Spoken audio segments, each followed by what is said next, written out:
Hello friends, जय सोमनारायण। स्वागत है तमारे नवा ब्लॉग में। तो आज આપણે બ્લોગની શરૂઆત સાંજના 5:30 વાગ્યાની થાય છે। આજે તો થોડીક તબિયત સારી છે। સવારથી દવાખાને ગયા હતા સવારના અને દવાનું બધું લઈ આવ્યા, ઘણું બધું કર્યું ત્યાં ઉપર, પછી થોડીક તબિયત સારી લાગે છે। હું કાલ જેટલું નથી, અત્યારે સારું છે। તો મેં કીધું લાવો ઉપર પછીનો વિડીયો બનાવે, કેમ કે તેવડ ન હોય તો કેવી રીતના વિડીયો બનાવું। અને બપોરે હું રસોઈ પણ નથી કરતી। બપોરની રસોઈ તો અમારા રૂડીબેન, રાજુ, નમસ્વી ને એમ કરે છે। બપોરનું ફક્ત ટિફિન ભરે અહીંયા જોઉં છું। બાકી તો જો અત્યારે પણ રૂડી અમારે આવી ગયા છે। તરવા હાથે થઈને બતાવું હું તમને। આ જો અત્યારે કાલું લઈ મકાઈનું શાક દેવાનું છે, તો એ અત્યારે મકાઈ ખોલી રહ્યા છે, કેમ કે બાર ને બાર બગડી જશે। તો મેં કીધું અંદર રાખી દો, કેમ કે માર્કેટથી લઈ આવ્યા હતા તો ફ્રીજમાં આવીને તો એના પાંદડાને મૂતાને રાખી દે તો આવે, બરાબર। તો ચાલો અમે અમારા રસોડામાં અત્યારે શું બનાવીએ એમ તમારા સાથે શેર કરીશ। તો વિડીયો છેલ્લે સુધી જોજો, અને જો કે તમને અમારા વિડીયો ગમે તો લાઈક, શેર, સબસ્ક્રાઈબ કરી દેજો। તો ચાલો, પહેલાં તો આપણે બનાવવાનું છે કેરીનું અથાણું। ઇન્સ્ટન્ટ કેરીનું અથાણું બનાવવાનું છે। તો આપણે આ 2 કિલો કેરી લીધી છે, બરાબર। તો એને ધોઈ અને સરસ મજાની કટિંગ કરી લઈએ, કેમ કે આને ધોઈને સુકાવા બુકાવા ન દઈએ તો બી ચાલે, ફ્રીજમાં જ રાખવાનું હોય એટલા માટે થઈ। તો આને તોતા કેરી કહેવાય ને, તો આ તોતા કેરી લીધી 2 કિલો। તો ચાલો ફટાફટ આપણે એને ધોઈ નાખીએ। તો ચાલો અહીંયા અમે લોકો પહેલાં કેરી કટિંગ કરી લઈએ, પછી શાક બનાવશું, યાની કે સાંજના ટિફિનની તૈયારી કરશું। પહેલાં પણ કેરી કટિંગ કરી અને એનું પહેલાં અથાણું બનાવી દઈએ, થોડોક પ્રકાશ આવે, કેમ કે હા એ ગાડીમાં કાળમાંથી આવે કેરી બી પીળી પીળી થઈ ગયા તો નથી, પણ આ જો હવે પાકવા આવી પીળી પીળી કેરી થઈ।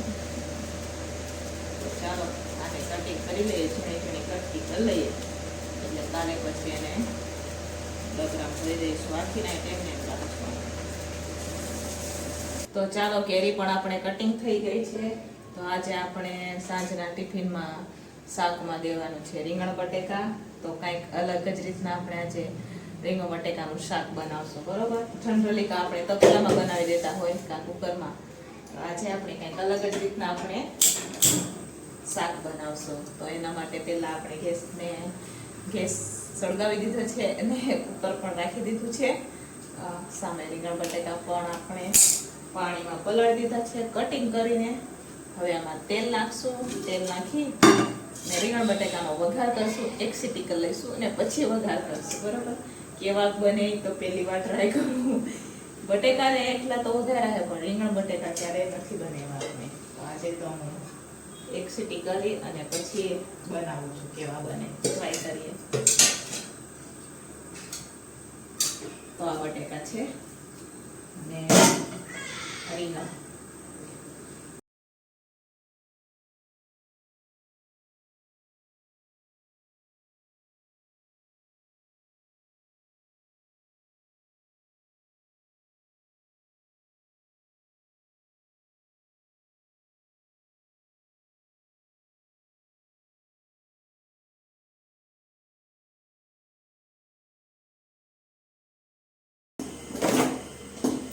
ચાલો અહીંયા આપણે હવે રીંગણ બટેકા બફાય એટલી વારમાં આપણે આજે કેરી કટિંગ કરેલી છે એમાં મસાલો ભેળવી દઈશું। તો આ હાથી આચાર મસાલો લીધો છે। આ છોકરાઓને ભાવે તો પૂરું થઈ ગયું, તો ગામડે જઈને ત્યાં તો પૂરું થઈ ગયું, ફ્રીજમાં મૂકીને ગઈ હતી। તો 2 પેકેટ લીધા, કેમ કે 2 કિલો કેરી લીધી ને એટલે 2 પેકેટ જોવે। 1 કિલો કેરી પાછળ 1 પેકેટ અને 2 કિલો કેરી હોય તો 2 પેકેટ લેવાના।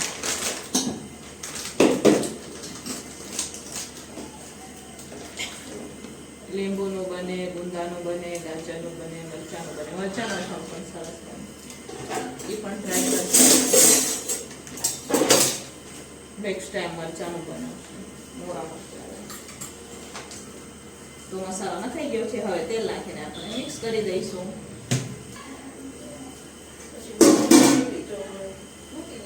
તો ચાલો અહીંયા હવે અથાણું આપણે કમ્પ્લીટ છે. હવે ઢાંકીને રાખશું, પછી એને કાલે સવારે ભરી અને ફ્રીજમાં રાખી દઈશું. બરોબર, અને તમે અત્યારે પણ ખાઈ શકો. આ ઈસ્ટર્ન અથાણું છે કેરીનું. બરોબર, તો ચાલો આપણે હવે એક સીટી પણ થઈ ગઈ છે, તો આપણે ચેક કરી લઈશું કે બટેકા ચડી ગયા છે કે નહીં. આપણે વધારે સીટી નહોતી કરવાની, બરોબર, કેમ કે લોંદો થઈ જાય એટલા હતું થાય. તો પણ બટેકા તો નહીં, પણ રીંગણ તો દબાવવા માંડ્યા છે, તો ચાલશે એટલું. તો આપણે તો અહીંયા તપેલ લીધું છે, હવે આપણે વઘાર કરી લઈશું.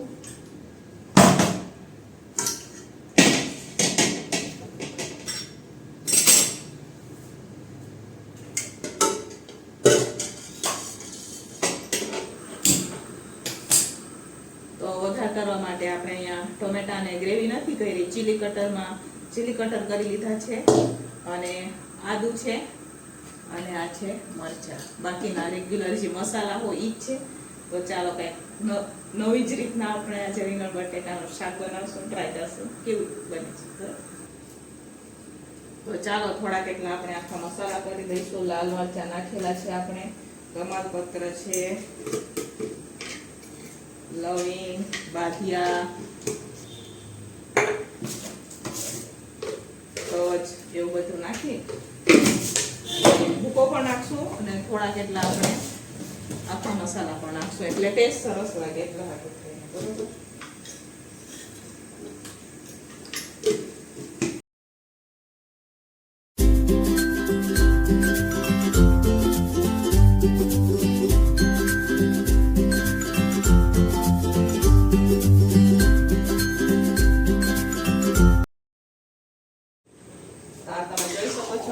સરસ મજાનો આપણે રીંગણ બટેકાનો શાકનો વઘાર થઈ ગયો છે. મસ્ત મજાનું લાગે છે ગ્રેવીવાળું શાક. પહેલી વાર આપણે ટ્રાય કર્યું છે આવું. ફટાફટ થઈ બી જાય ને વાર બી ન લાગે. મસ્ત મજાનું જોઈ શકો છો તમે. તો હવે આના સાથે આપણે બનાવવાની છે રોટલી, અને 2 જાતની ખીચડી બનાવવાની છે. ભાત વૈધા છે ને એની પણ વઘારવાની છે. ભાત આપણે વઘારેલા ભાત કરવાની છે, અને ઢીલી ખીચડી પણ બનાવવાની છે. બરોબર, એટલે 2 જાતની ખીચડી છે આજે. તો ચાલો આમાં કોથમીર નાખી દઈશું. મસાલા ટોટલી બધા થઈ ગયા છે, એટલે આપણે હવે આને ઉકળવા દઈશું, ને કોથમીર નાખશું, પછી ઉતારી દઈશું નીચે. તો ચાલો લાડુ કારખાનેથી આવી ગયા છે. અત્યારે ભાત વઘારી ગયા છે, પછી આપણે બનાવવાનું છે ઢીલી ખીચડી. બરોબર, ગેસ ઉપરમાં આપણે ઢીલી ખીચડી પણ બનાવી દઈએ. તો એ અત્યારે વઘાર કરી દે છે ભાતનો. ભાત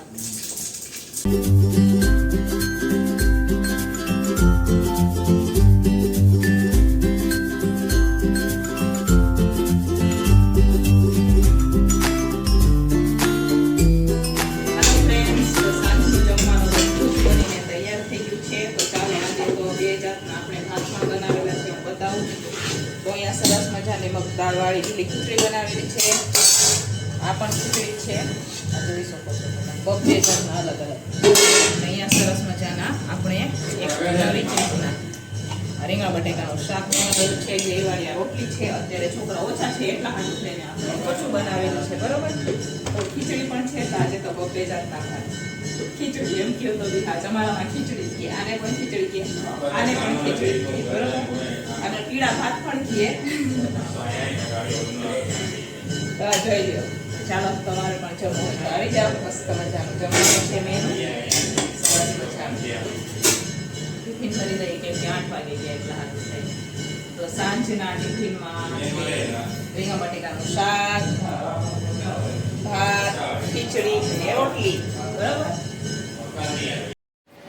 તો ચાલો ફ્રેન્ડ, આ છે અમારા સાંજની ટિફિન. તો અત્યારે હું ભરી રહી છું. તો નમસ્વીને પણ ભૂખ લાગી ગઈ છે. તો નમસ્વી એમ કહે છે કે મમ્મી મારે પણ જમી લેવું છે, કેમ કે છોકરાઓ ટિફિન લેવા આવે ને પણ જમવા બેસી ગયા છે. તો નમુને પણ જમવું હતું, તો આપણે એને પણ લઈ ગઈ છે જમવું. આ ઢીલી ખીચડી છે કુકરમાં, તમે જોઈ શકો છો. તો આપણે સરસ મજાનું હલાવી દઈશું, અને પછી ભરી દઈશું. મેં રાજુને પૂછ્યું તમારે ખાવું છે, તો એ કે થોડો કેટલો કાઢી લ્યો. તો એમના માટે પણ આપણે થોડીક કાઢી લીધી છે. તો અડધી મારે કારખાને મોકલવાની છે ઢીલી ખીચડીને, અડધી દુકાને મોકલવાની છે. અત્યારે ટિફિન ઓછી છે એટલા હાટું થઈને. તો અહીંયા હું ભરી રહી છું ટિફિનો. તમે જોઈ શકો છો રાજુ ને નમસ્વી પણ જમવા બેસી ગયા છે. તો મારે તો કાંઈ જમવું નથી કેમ કે મને હરખું નથી એટલા હાટું થઈને. તો ચાલો ફ્રેન્ડ, હવે ટિફિનો ભરી દઈશું ને આ વિડીયોને પણ અહીંયા જ એન્ડ કરશું.